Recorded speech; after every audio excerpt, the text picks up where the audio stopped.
Ça va bien?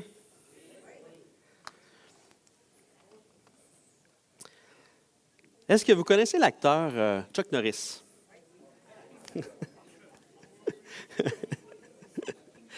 Chuck Norris, pour ceux qui ne connaissent pas, c'est un acteur qui joue dans plein de films d'action. C'est un karatéka. Donc, il est ceinture noire et tout, même dans la vraie vie, il est karatéka, pas juste dans les films.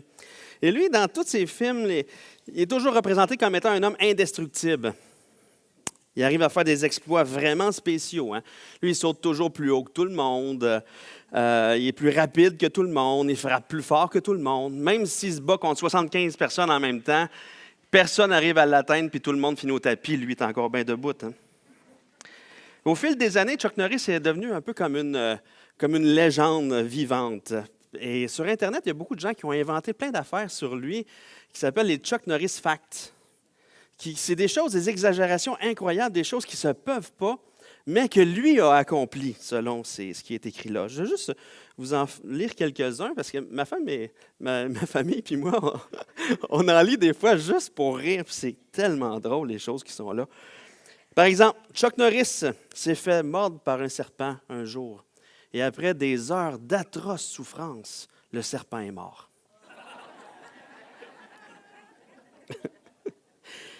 Saviez-vous que Chuck Norris a été capable de compter jusqu'à l'infini?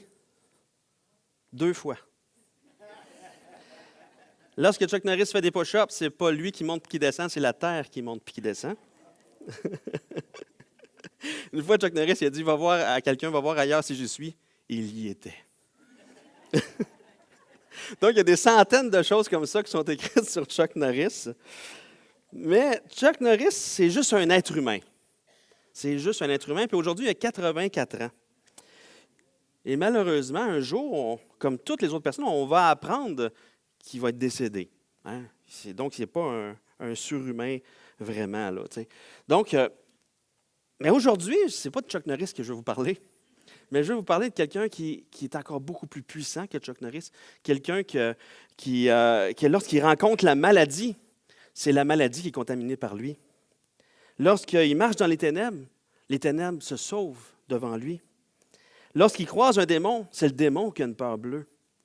Lorsqu'il rencontre la mort, c'est la mort qui meurt. Donc, cette personne-là, ce n'est pas Chuck Norris, c'est Jésus. C'est exactement ça.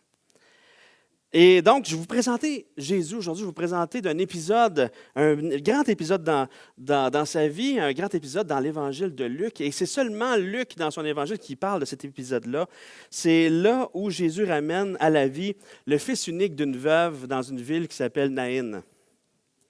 Donc, cet épisode de la vie de Jésus-là est dans Luc 7, versets 11 à 17, mais juste avant ça, Luc 11, versets 1 à 10, on voit Jésus qui est à Capernaum, où on le voit guérir le serviteur d'un centurion. Donc, il y a le centurion romain, donc, qui s'occupe d'une petite garde de 100 soldats. Ce centurion-là, il est bien aimé des Juifs qui sont là à Capernaum et tout ça. Il a même aidé à construire une synagogue et tout ça. Et lui, ce centurion-là, il a un serviteur qui est malade. Le centurion envoie des serviteurs pour dire à Jésus, « Hey, peux-tu guérir mon serviteur qui est malade? » Et là, Jésus dit, « Ben oui. » Il s'en vient. Il vient pour se rendre là. Et pendant ce temps-là, le centurion envoie encore d'autres serviteurs, puis juste pour le dire, « Ne prends pas la peine de venir. Fais juste dire une parole là où tu te trouves, puis mon serviteur va être guéri. » Tu sais, il y avait cette foi-là. Puis Jésus entend cette phrase-là de la part d'un centurion romain, puis il dit qu'il avait vraiment, il n'a jamais vu une foi aussi grande dans tout Israël, puis le centurion qui avait là, qui l'a eu. Donc, il croyait que Jésus était vraiment tout-puissant et que seulement avec un mot, il pouvait guérir. Comme Jésus qui a créé tout ce qu'on voit, tout l'univers, juste en parlant. Et Jésus était vraiment tout-puissant. Mais là, c'est la foi d'un être humain quand même, qui avait foi en Jésus, qui est surligné quand même dans cet épisode-là. Là, l'épisode qu'on va voir aujourd'hui, ce n'est pas du tout question de foi. Il n'y a même pas de foi. Mais Jésus agit par compassion, tout simplement. Il n'y a même pas rien, aucune demande. Jésus est là, puis il agit. Donc, je vais vous lire Luc 7, versets 11 à 17. On laisse faire Chuck Norris. Le jour suivant, Jésus alla dans une ville appelée Naïn. Ses disciples et une grande foule faisaient route avec lui. Lorsqu'il fut près de la porte de la ville, voici qu'on portait en terre un mort, fils unique de sa mère qui était veuve. Beaucoup d'habitants de la ville l'accompagnaient. En voyant la femme, le Seigneur fut rempli de compassion pour elle et lui dit, « Ne pleure pas. » Il s'approcha et toucha le cercueil. Ceux qui le portaient s'arrêtèrent. Il dit, « Jeune homme, je te le dis, lève-toi. » Et le mort s'assit et se mit à parler. Jésus le rendit à sa mère. Tous furent saisis de crainte. Ils rendaient gloire à Dieu en disant, « Un grand prophète a surgi parmi nous et Dieu a visité son peuple. » Cette déclaration sur Jésus se propagea dans toute la Judée et dans toute la région. Tout un épisode où on voit la puissance de Jésus qui agit. Mais on voit son cœur qui est là, sa compassion. Donc, le premier point que j'aimerais qu'on voit au travers de ça, c'est la vie qui rencontre la mort. La vie qui rencontre la mort. Je vais vous lire, juste relire les versets 1, 11 et 12. Donc, le jour suivant, Jésus alla dans une ville appelée Naïn. Ses disciples et une grande foule faisaient route avec lui. Lorsqu'il fut près de la porte de la ville, voici qu'on portait en terre un mort, fils unique de sa mère qui était veuve. Beaucoup d'habitants de la ville l'accompagnaient. Donc, Jésus, quand il était à Capernaum, il a fait des enseignements, il a guéri des malades. Par la suite, il s'est promené un peu. Là, je vous fais juste un petit survol des chapitres qui précèdent. Il s'est promené un peu, il a choisi les 12 apôtres. Il a fait le message, il a prêché son sermon sur la montagne. Il est retourné à Capernaum, là, il a guéri le serviteur du centurion. Et là, avec tout ça, avec tout ce que Jésus fait, avec tout ce que Jésus enseigne, avec tous les miracles qu'il fait, il y a une foule de plus en plus grande qui suit Jésus. Il y a une foule de plus en plus grande qui est ébahie par Jésus. Il doit se poser vraiment plein de questions. C'est qui ce gars-là? Voyons donc. C'est qui Jésus? Il nous arrive demain, il commence à faire des miracles, il enseigne et tout ça. Il doit être surpris par sa puissance, par sa sagesse, son autorité. Ils le suivent. Ils le suivent. Et là, Jésus, le lendemain de l'histoire de la guérison du serviteur du centurion, Jésus veut se rendre à Naïn.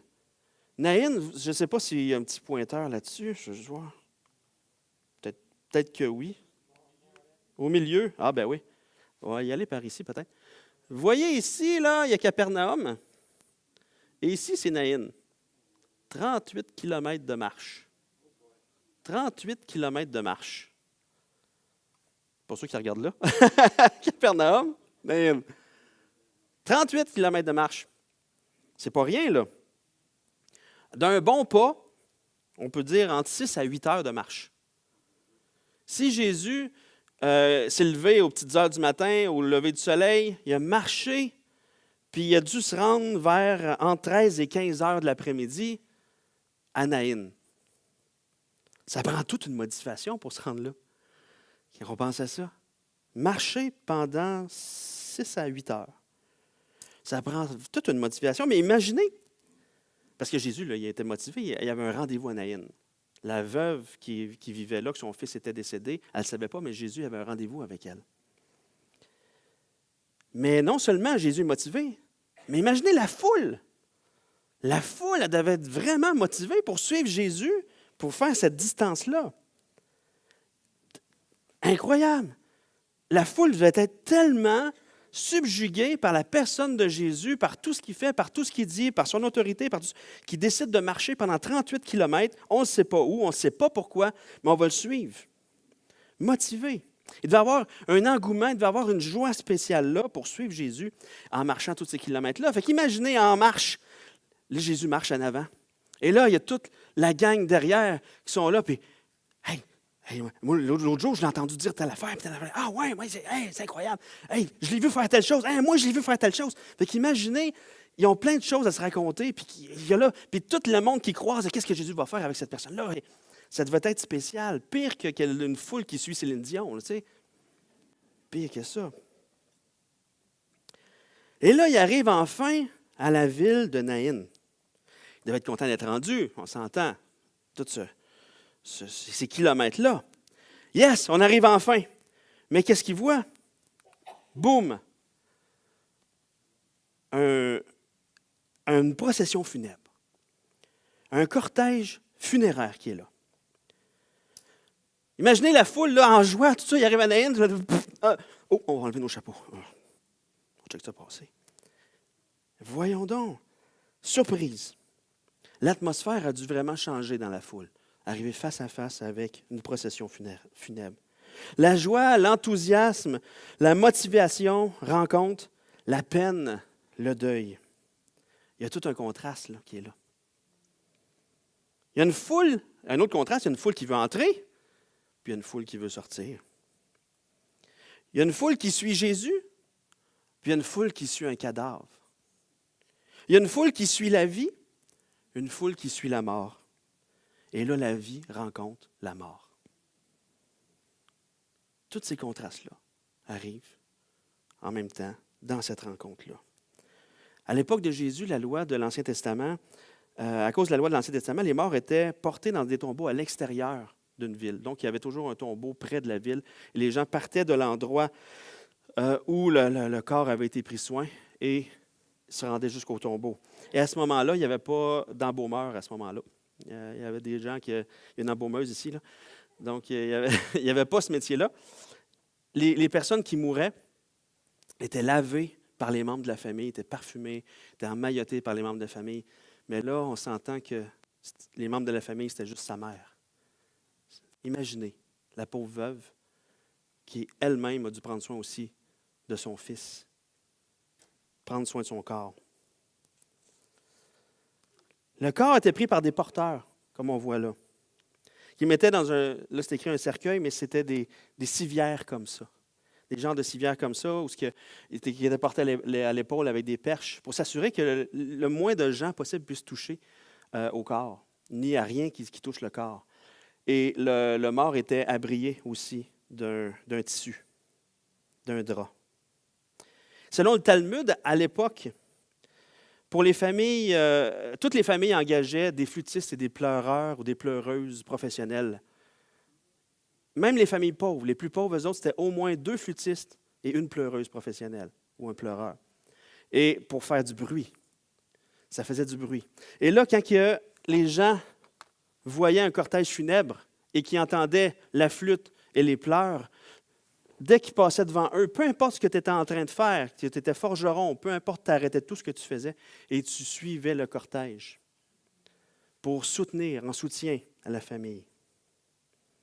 Et souvent, la famille immédiate marchait devant le corps en pleurant puis en se lamentant. Donc, il y avait beaucoup de bruit. C'est ça qu'on voit là. C'est ça qu'eux autres arrivent à Naïn, là, tout contents. Yes, on est arrivés, là. Oh! Le bruit, les pleurs, les cris, le village, une foule assez nombreuse aussi qui est là, qui suit le corps. Une atmosphère lourde. Une atmosphère très, très lourde. L'atmosphère devait être tellement lourde parce que non seulement il y avait un enterrement qui allait se produire, c'est un cortège funéraire, mais en plus, c'était un jeune homme. C'est toujours pire quand c'est un jeune. Mais en plus, non seulement c'est un jeune homme, c'était le fils unique de sa mère. Puis en plus, cette femme-là était veuve. Tout ça, méchante, c'est la situation la pire que tu ne peux pas trouver à ce moment-là. Imaginez cette femme-là qui avait déjà vécu l'horreur d'enterrer son mari. Maintenant, c'est son fils qui meurt. Il faut savoir qu'à cette époque-là, sa situation à elle, une veuve qui a perdu son unique fils, son unique enfant, est non seulement dans une situation extrême de tristesse, mais elle était aussi dans une situation extrême de pauvreté. Pauvreté pour le restant de ses jours, parce qu'à cette époque-là, il n'y avait pas d'aide sociale. Il n'y avait pas de fonds de pension, il n'y avait pas de régie des rentes, il n'y avait pas d'assurance, il n'y avait pas de pension pour veuve. Le seul moyen qu'une femme âgée avait de survivre était que si son époux était là, puis était encore assez en forme pour l'aider, l'accompagner, mais c'était surtout ses enfants, son fils qui prenait soin d'elle, qui la prenait chez elle. mais elle n'avait plus rien de ça. Elle est perdue, elle est en détresse. C'est la situation que Jésus rencontre. C'est la situation que toute la foule, qui est animée par le fait de suivre Jésus, puis fait face à tout ça. Mais qu'est-ce qui va se passer pour elle? La vie qui contamine la mort. Relisons le verset 13 à 15. En voyant la femme, le Seigneur fut rempli de compassion pour elle et lui dit, « Ne pleure pas. » Il s'approcha et toucha le cercueil. Ceux qui le portaient s'arrêtèrent. Il dit, « Jeune homme, je te le dis, lève-toi. » Et le mort s'assit et se mit à parler. Jésus le rendit à sa mère. Jésus avait rendez-vous avec la femme. C'est pour ça qu'il a marché 38 kilomètres, suivi d'une foule de témoins. Jésus, c'est intéressant, il voit la femme, il la voit. Il voit la femme, il voit sa détresse, il voit son cœur brisé. Il est rempli de compassion pour elle.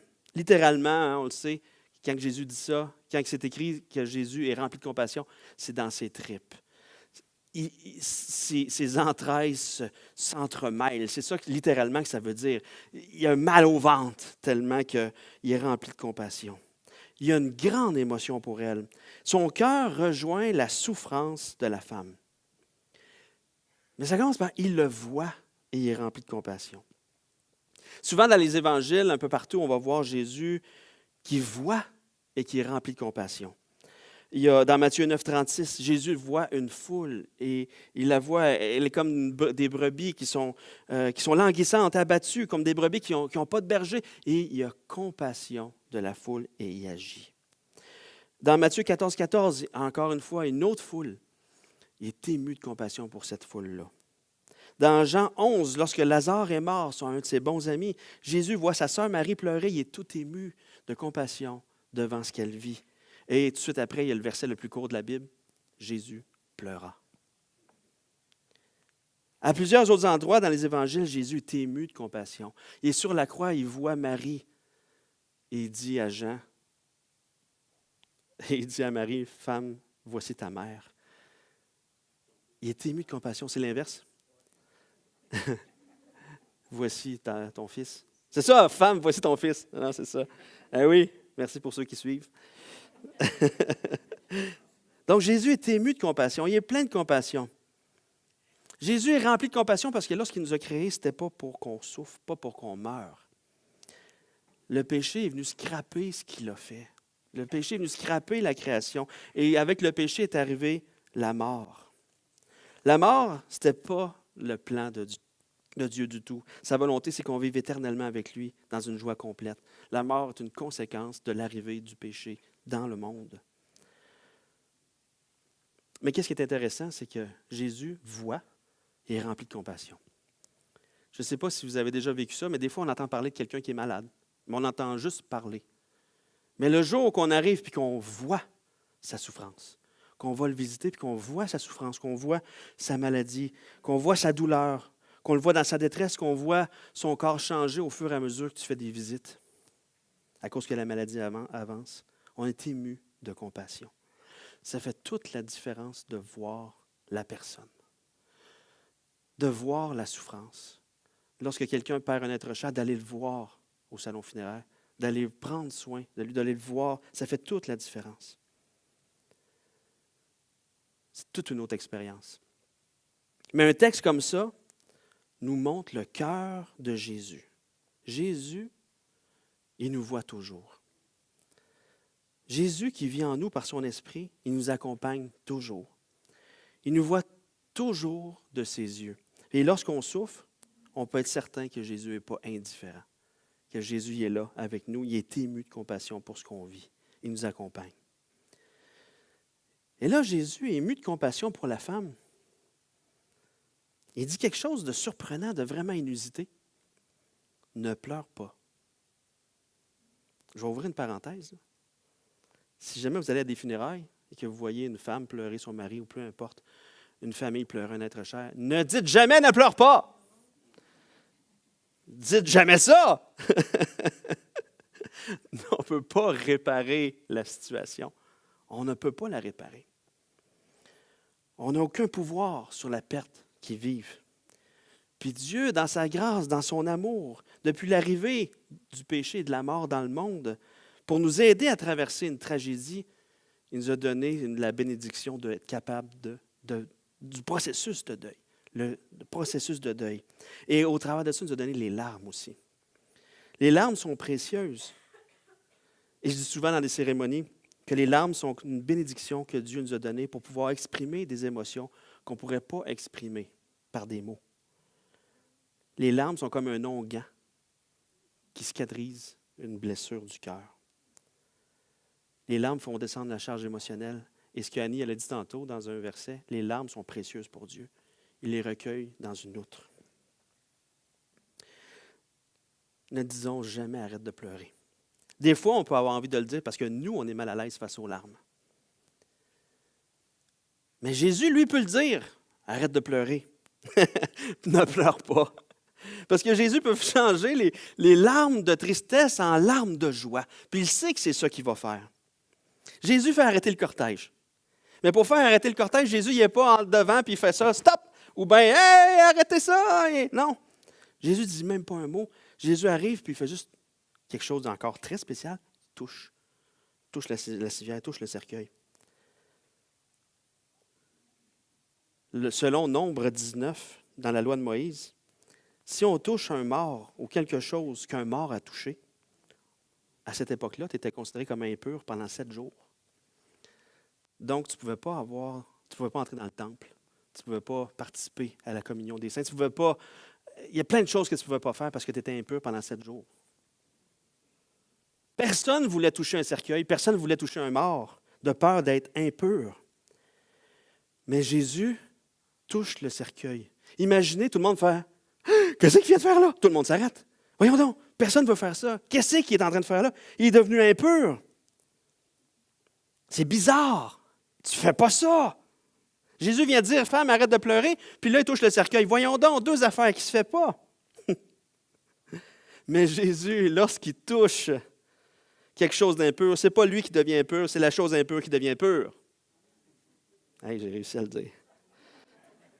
Donc, Jésus contamine l'impureté. Jésus va contaminer la maladie. Jésus va contaminer la mort. Et là, Jésus s'adresse au jeune homme qui est mort. Il dit, jeune homme, je te le dis, lève-toi. Le mort s'assit et se mit à parler. Et imaginez, Jésus voit la femme. Il a compassion d'elle. Il agit. Il n'est pas écrit, il a prié pour qu'il se lève. Il a dit, jeune homme, je te le dis, lève-toi. C'est Jésus qui a fait le miracle. Il a ressuscité un mort. Le mort s'est assis et s'est mis à parler. C'est spécial parce qu'un mort, ça ne s'assit pas, puis ça ne parle pas. Lui, il le fait. Donc, il est vivant. Puis c'est spécial aussi parce qu'un mort, ça ne l'entend pas. Mais Jésus, dans sa puissance, dans sa parole créatrice, a réveillé les oreilles du mort pour qu'il puisse entendre sa voix, puis que le mort a pu obéir à sa parole.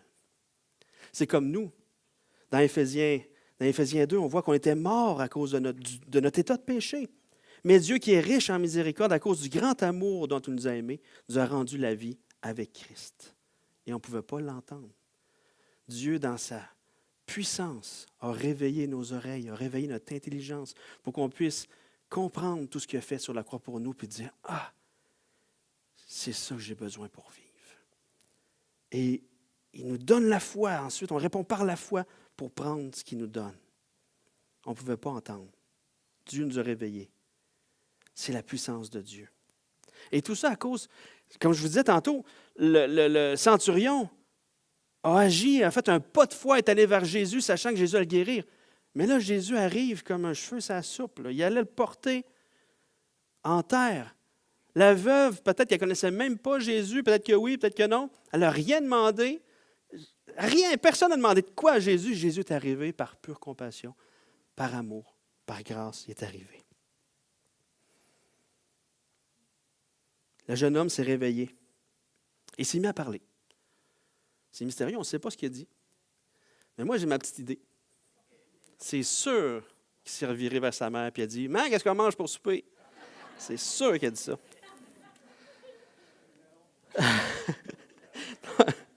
On ne peut pas le savoir. On ne peut pas vraiment savoir qu'est-ce qu'il a dit, mais il n'a pas écrit un livre sur qu'est-ce qu'il a vu de l'autre côté. Tu sais. Imaginez le cortège funèbre s'est arrêté, la peine s'est transformée en party. Le party devait-tu être pogné? Le buffet, il a servi à autre chose. Donc, la vie qui contamine la mort. Maintenant, la vie qui fera mourir la mort. On va relire les versets 16 et 17, puis je vais expliquer pourquoi j'ai appelé ce troisième segment-là « La vie qui fera mourir la mort ». Tous furent saisis de crainte. Ils rendaient gloire à Dieu en disant « Un grand prophète a surgi parmi nous, et Dieu a visité son peuple. » Cette déclaration sur Jésus se propagea dans toute la Judée et dans toute la région. Un grand prophète a surgi parmi nous. Ce que Jésus vient de faire, ressusciter le fils unique d'une veuve, doit vraiment les enseigner d'une manière spéciale. Qu'est-ce qui est le fun, c'est que Charles Spurgeon a dit un jour, c'est un grand prédicateur, « Les miracles de Jésus sont des sermons pour les yeux. » C'est des enseignements. Des sermons pour les yeux. Donc, Jésus enseigne au travers de ces miracles. Jésus est en train de dire c'est qui. Il est qui il est. Puis ce miracle-là doit vraiment faire écho à un autre grand prophète qui a fait un miracle semblable. Hein, quand que le prophète Élie, en priant, a fait que le fils unique de la veuve de Sarepta a ressuscité. Puis pas bien longtemps après, Élisée a fait quelque chose de semblable aussi. Le prophète Élisée, qui a aussi prié, puis que le fils d'une femme est né. Est ressuscité. Et qu'est-ce qui est intéressant, c'est que c'était le fils de la Sunamite qu'Élisée a prié, puis il est ressuscité. Puis ça se passait à Sunem. Puis Sunem était une ville qui était seulement à 4 kilomètres de Naïn, mais qui n'était plus là du temps de Jésus. Fait qu'il y a des grandes chances que les gens de Naïn sont les descendants, en grande partie, des gens de Sunem. Fait qu'il y a peut-être quelque chose là qu'ils reconnaissent au travers de ça, au travers des Écritures, mais au travers de, ça s'est passé pas si loin de chez nous, quelque chose comme ça, qui voit Jésus est un grand prophète. Mais ce qui est intéressant en plus, c'est que dans l'histoire d'Élie et d'Élisée, Élie a prié, il a intercédé, il a fait toutes sortes de rituels spéciaux pour que le Fils se réveille. Même chose, Élisée a fait la même chose. Jésus a juste dit, « Jeune homme, je te le dis, lève-toi. » Tout puissant. Donc, ils ont reconnu en Jésus un prophète. Mais au travers de ce miracle-là, puis des autres miracles que Jésus a fait, jusqu'à maintenant, là, tout ce qu'ils ont vu, Jésus est en train de démontrer qu'il est le Messie promis. Celui qui est envoyé pour donner sa vie en rançon pour plusieurs. Puis on le voit dans le passage suivant, à partir du verset 18. Je vais juste vous le lire. Jean, donc Jean-Baptiste, fut informé de toutes ces choses par ses disciples, donc de tout ce que Jésus est en train de faire et tout ça. Il en appela deux, et ils envoyaient vers Jésus pour lui dire, « Es-tu celui qui doit venir ou devons-nous en attendre un autre? » Arrivés auprès de Jésus, ils dirent, « Jean-Baptiste nous a envoyés vers toi pour dire, es-tu celui qui doit venir ou devons-nous en attendre un autre? » Alors même, Jésus est en train de guérir plusieurs personnes de maladies, d'infirmités, d'esprits malins. Il rendait la vue à plusieurs aveugles. Il leur répondit à ces deux envoyés-là, les deux disciples de Jean-Baptiste, « Allez rapporter à Jean ce que vous avez vu et entendu. Les aveugles voient, les boiteux marchent, les lépreux sont purifiés, les sourds entendent, les morts ressuscitent. La bonne nouvelle est annoncée aux pauvres. Heureux celui pour qui je ne serai pas une occasion de chute. » Donc, les miracles de Jésus sont en train d'attirer l'attention de Jean-Baptiste, qui veut savoir, es-tu vraiment le Messie? Puis Jésus, par ses miracles et par ce qu'il est en train de dire, il est en train d'accomplir une prophétie qui a été écrite 750 ans avant la naissance de Jésus, qui concernait ce que le Messie allait faire. Jésus était en train de démontrer, hors de tout doute, qu'il est le Messie. Et pourquoi j'ai appelé ce segment-là « La vie qui fera mourir la mort », parce que les prophéties de l'Ancien Testament qui ont été écrites 700, 750 ans, 800 ans avant la naissance de Jésus et que Jésus a accompli parfaitement sont la preuve historique que Jésus est celui qu'il disait être, le Messie. Et les prophéties de l'Ancien Testament que Jésus a accomplies sont un gage, aussi une preuve, un sceau, une démonstration que les prophéties qui restent à accomplir dans le Nouveau Testament concernant la seconde venue de Jésus vont aussi s'accomplir. La prophétie est vraiment quelque chose de très important à laquelle on peut s'accrocher. Jésus les a accomplies, celles de l'Ancien Testament. Il va accomplir aussi celles qui sont annoncées dans le Nouveau Testament. Et on en voit. Et pourquoi j'ai appelé ça « la vie qui fera mourir la mort » ? Dans Apocalypse 21, 1-4, il est écrit. « Puis j'ai vu un nouveau ciel et une nouvelle terre, car le premier ciel et la première terre avaient disparu, et la mer n'était plus. Et je vis descendre du ciel d'auprès de Dieu la ville sainte, la nouvelle Jérusalem, préparée comme une épouse qui s'est parée pour son époux. Et j'entendis du trône une voix forte qui disait, « Voici le tabernacle de Dieu avec les hommes. Il habitera avec eux, ils seront son peuple, et Dieu lui-même sera avec eux. Et il essuiera toute larme de leurs yeux, et la mort ne sera plus. Il n'y aura plus ni deuil, ni cri, ni douleur, car les premières choses ont disparu. » Donc, les prophéties que Jésus a accomplies sont la preuve que les prophéties qui restent à accomplir vont s'accomplir aussi. La mort ne sera plus. La vie qui va faire mourir la mort. Et Jésus l'a vaincu, la mort déjà. Mais elle sera morte définitivement. Le miracle que Jésus a fait démontre que la mort ne peut pas l'atteindre. Même si Jésus est mort sur la croix, qu'est-ce qui est arrivé à la croix? Ce n'est pas la mort qui est venue chercher Jésus, c'est Jésus qui a donné son esprit. C'est lui-même qui a eu le pouvoir sur le moment qu'il allait mourir. Il a donné sa vie. Et la mort n'a pas eu le pouvoir sur lui parce que Jésus est ressuscité. La mort n'a pas pu le retenir. Et ce qui est merveilleux au travers de ce miracle-là, c'est qu'on peut vraiment s'identifier aux morts ici, dans le passage. Jésus est venu dans notre mort spirituelle, séparé de Dieu à cause du péché, impur, ne pouvant pas nous rendre purs par nous-mêmes pour pouvoir entrer dans la présence d'un Dieu pur. Jésus est venu vers nous, il a quitté son ciel, il a marché plus que 38 kilomètres. Il s'est incarné. Il a vécu cette vie parfaite sans péché que nous, on ne pouvait pas vivre. Impossible de la vivre par nous-mêmes. Puis on méritait justement de vivre cette colère de Dieu là, à cause du péché. Mais Jésus sur la croix est mort pour nous. C'est lui qui a subi la colère de Dieu à notre place. Il a été enseveli et ressuscité. La mort sur la croix de Jésus est devenue notre mort et sa résurrection est devenue notre résurrection. On est ressuscité avec lui. On est une nouvelle personne. Et ce qu'on est un jour ce qu'on est aujourd'hui un jour va être accompli dans le sens que lorsqu'on va mourir, un jour, Dieu va nous ressusciter avec un corps qui ne mourra jamais, comme celui que Jésus a en ce moment. En attendant, toute personne qui a la vie de Jésus, qui est ressuscitée à cause de Jésus, peut devenir aussi, par la compassion de Dieu qui vit en nous, quelqu'un qui fait les œuvres de Jésus, qui voit la difficulté, qui voit la détresse, par compassion, qui va agir. Donc, non seulement on peut s'identifier aux morts, mais maintenant on a la vie, mais maintenant, ayant la vie, on peut s'identifier à Jésus aussi, qui voit, qui a compassion et qui agit.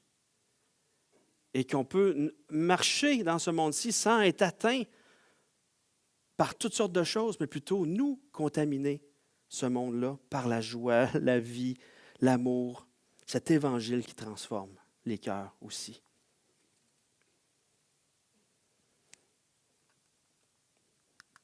On peut dire que Jésus est la vie qui rencontre la mort. Jésus est la vie qui contamine la mort. Jésus est la vie qui fera mourir la mort. Et ce Jésus-là nous accompagne, marche avec nous, nous remplit, nous donne de voir les autres comme lui, il les voit aussi, de prendre soin des cœurs qui souffrent pour sa gloire. On va prier. Seigneur, merci. Merci. Au travers de ce passage-là, on voit vraiment à quel point tu es compatissant, à quel point on ne peut pas dire hey, tu es un Dieu lointain qui ne peut rien pour nous, qui ne nous aime pas. Ben non. Seigneur, tu es venu. Tu es venu sur cette terre pour donner ta vie pour nous tellement que tu nous aimes. Merci de l'avoir fait. En donnant ta vie pour nous, tu nous as donné la vie à nous. Seigneur, viens nous amener à marcher dans tes pas, nous marcher par ta puissance, de continuer de se laisser transformer par toi, Seigneur. Et je te prie de te révéler à chaque personne qui, peut-être qui ne te connaissent pas encore, mais les convaincre à quel point tu les aimes, à quel point tu peux tout pour eux aussi, à quel point tu peux effacer leurs péchés, à quel point tu peux donner leur Dieu, leur Maître qui marche avec eux, qui les tient par la main et qui les transforme aussi à ton image, pour ta gloire à toi, Seigneur, qui les remplit de ta joie. Merci pour ce que tu fais, Seigneur. Amen.